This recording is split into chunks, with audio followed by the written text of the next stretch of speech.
so Dr. Trevor Clarke, originally from Hamilton.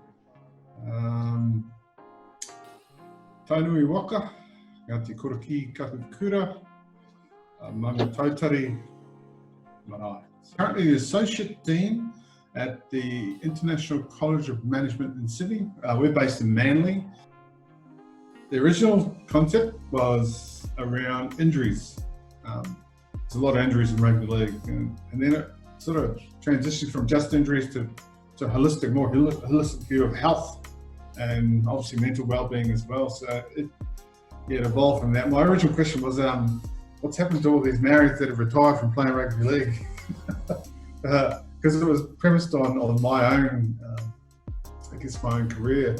I suffered a number of injuries during my career, and I didn't muck around. I either snapped something or broke something or dislocated something. So that was the original premise. What was it like for other Māori players that had played and retired? Because I'd come into contact with so many guys over my lifetime as players. You see them, you see, I guess, their persona.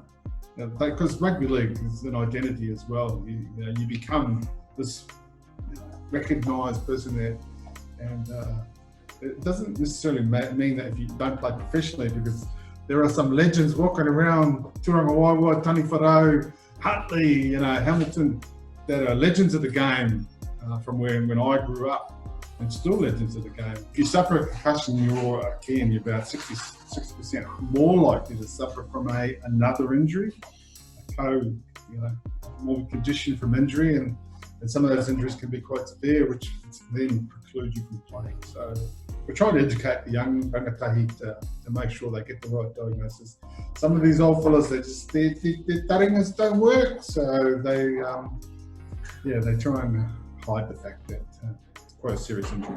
Thankfully now, a lot of the research that's out there really highlights the fact how important it is, not just for your physical, but for your whole way to mental well-being as well. Players need to take a lot more responsibility for their own actions as well. They need to understand that if they go back on the park, it's not just an injury they might and be out for a week or two. One of the strong things that came from the research was the players don't like not just missing out playing.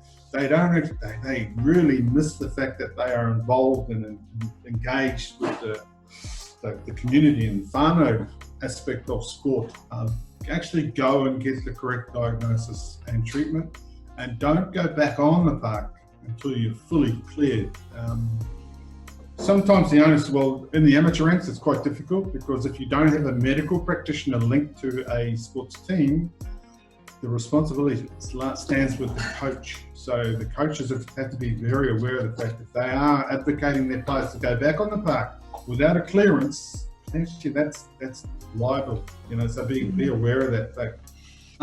If you're playing sport, especially collision sport, where I've come from, you're playing collision sport, just make sure you get your injuries assessed correctly.